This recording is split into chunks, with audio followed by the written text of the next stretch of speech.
Okay, back to news out of China. The country's central bank taking steps overnight to steady its currency while still trying to keep just a hair away from that key 7 per dollar level. Our own Eunice Yoon is in Beijing on the ground again this morning with us. And it continues to be a wild ride, Eunice. What do you got?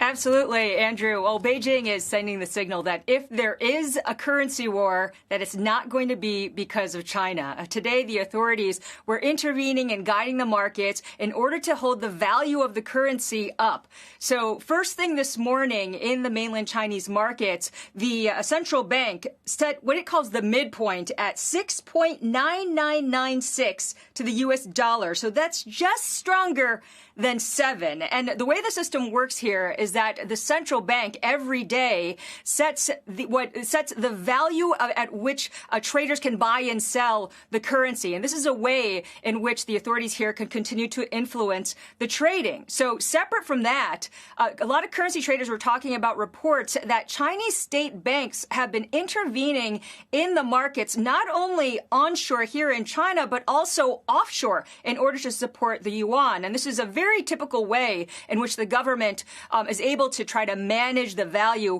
of the currency. And all of this comes after statements out of the central bank, including one from the central bank vice governor yesterday who said that China believes it is, quote, responsible to keep the yuan stable. And, guys, there's been a lot of debate about what really motivated China to allow the yuan to weaken past 7 in the first place. But I think it's becoming clearer and clearer as each day goes by that the authorities here do not want to see any dramatic moves, and they want to make sure that they keep a lid on the currency.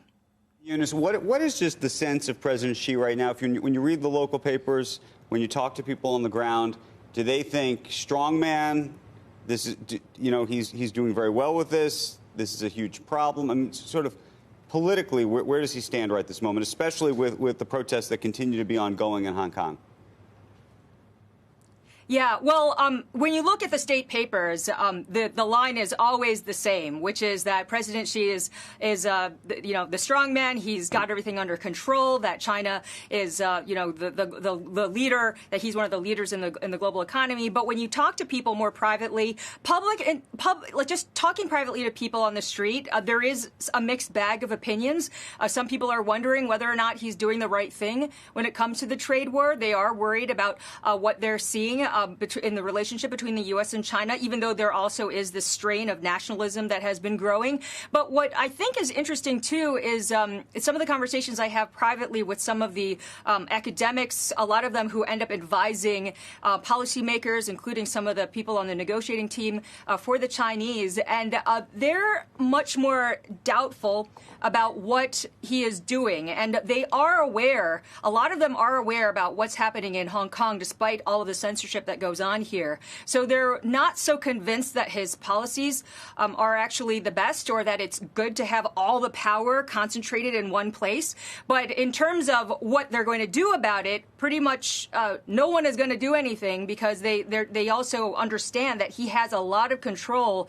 And a lot of people disappear here if you end up going up against the government.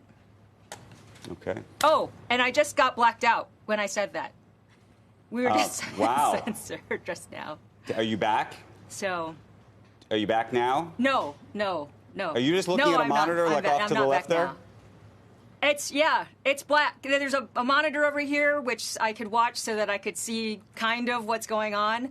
And we just went black. So I don't think they like the sensitive points these days. Comments about people disappearing didn't sit well with the Chinese government. But it was a fairly moderate position. Yeah, but, the government here is very sensitive about any discussion about President Xi. So especially if you talk about him staying in power for life. What I thought was interesting is that more recently, all of the coverage about Hong Kong has been blacked up until 2 days ago. And we're seeing more and more a lot of the violence being shown in the mainland China. And I think that there might have been, just based on that, it looks as though there's a change in approach to allowing some of the people here see the more violent parts of Hong Kong, because the line out of Beijing has been that Hong Kong has a lot of riots, it's unruly, and this is something that the Chinese people need to make sure they keep a lid on.